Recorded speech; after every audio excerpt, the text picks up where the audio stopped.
5 अगस्त 2019 इसी दिन जम्मू कश्मीर में आर्टिकल 370 को हटाया गया था। सरकार के मुताबिक ये घाटी में अमन और शांति लाने की पहल थी, जिसके लिए सरकार अपनी पीठ बखूबी थपथपा रही। लेकिन पाकिस्तान में हाल कुछ और ही था। 370 हटने की खबर मिलते ही पाकिस्तान ने भारत से होने वाले द्विपक्षीय व्यापार को बंद कर दिया। 370 जम्मू कश्मीर को एक विशेष राज्य का दर्जा देता था और धारा 370 को हटाते हुए सेंटर ने यह तर्क दिया था कि इसमें जम्मू कश्मीर भारत का ही हिस्सा बनेगा। हालांकि पाकिस्तान की ओर से तो कहा यही गया था कि ये व्यापार 370 की हटने की वजह से बंद किया गया है, लेकिन क्या सच में यही वजह रही होगी? हालांकि 24 मार्च यानी अभी ही कुछ दिनों पहले लंदन में एक मीटिंग हुई थी। इस मीटिंग में पाकिस्तान के फॉरेन मिनिस्टर इशाक डार पाकिस्तान के व्यापारियों के साथ चर्चा कर रहे थे और इसी मीटिंग में इशाक डार की ओर से ये कहा गया था। डार के मुताबिक उनकी सरकार भारत से दोबारा बिजनेस बहाल करने पर सोच विचार कर रही है। अब क्या थे वो कारण जिस वजह से पाकिस्तान ने भारत से व्यापार बंद किया था? क्या वो 370 की आड़ में अपने आतंकी मंसूबों को छुपाने के लिए कारण दिया गया था? और भारत और पाकिस्तान के बीच किन चीजों का व्यापार होता है, ये सब बताएंगे हम आपको इस वीडियो में। नमस्कार, मेरा नाम है रिया शर्मा और आप देख रहे हैं TV9 डिजिटल।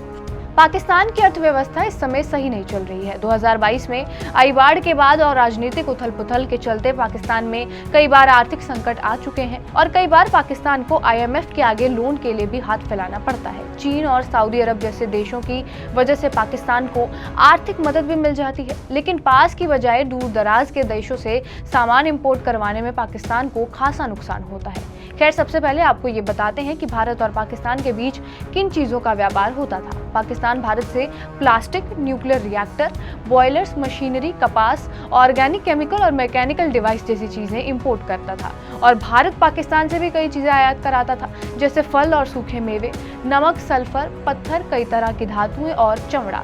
हालांकि 2019 तक ही ये व्यापार नहीं चला था। भारत ने कोविड-19 के दौरान भी पाकिस्तान की खासी मदद की थी और ट्रेड सस्पेंड करने के बाद भी पाकिस्तान को दवाइयां मुहैया करवाई थी।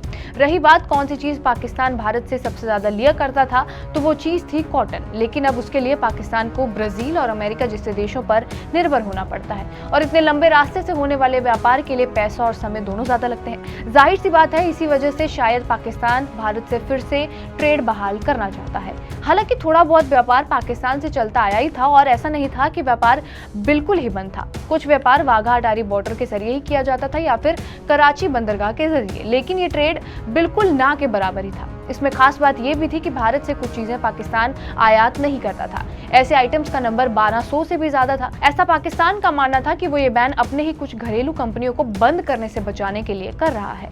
हमने आपको शुरुआत में ये भी बताया था कि पाकिस्तान ने व्यापार बंद करने का कारण 370 दिया था, लेकिन इसके अलावा भी एक कारण था। दरअसल ट्रेड सस्पेंशन की सबसे बड़ी वजह कुछ और ही थी। असल में उसी साल 2019 में भारत ने पाकिस्तान से मोस्ट फेवर्ड नेशन का स्टेटस ले लिया था और पाकिस्तानी इंपोर्ट पर टैरिफ 200% तक बढ़ा दिया गया था। भारत ने एक कदम पुलवामा हमले के बाद लिया था, जिसे पाकिस्तानी टेरर गुट जैश ए मोहम्मद ने अंजाम दिया था। दरअसल व्यापार करते हुए देश एक दूसरे को फेवर्ड नेशन का दर्जा देते हैं ताकि व्यापार में कोई भी दिक्कत ना आए और खासा नुकसान ना हो। अटैक के 24 घंटों के भीतर ही पाकिस्तान का MFN दर्जा हटा दिया गया और जिसकी वजह से टैक्स बहुत ज्यादा बढ़ गया और यही वजह मानी जाती है जिसकी वजह से पाकिस्तान ने अपना ट्रेड जो है वो भारत से बंद कर दिया था। आपका इस वीडियो पर क्या कुछ कहना, हमें कमेंट बॉक्स में जरूर बताएं। बाकी देश और दुनिया की तमाम बड़ी खबरों के लिए बने रहिए हमारे साथ TV9 डिजिटल पर।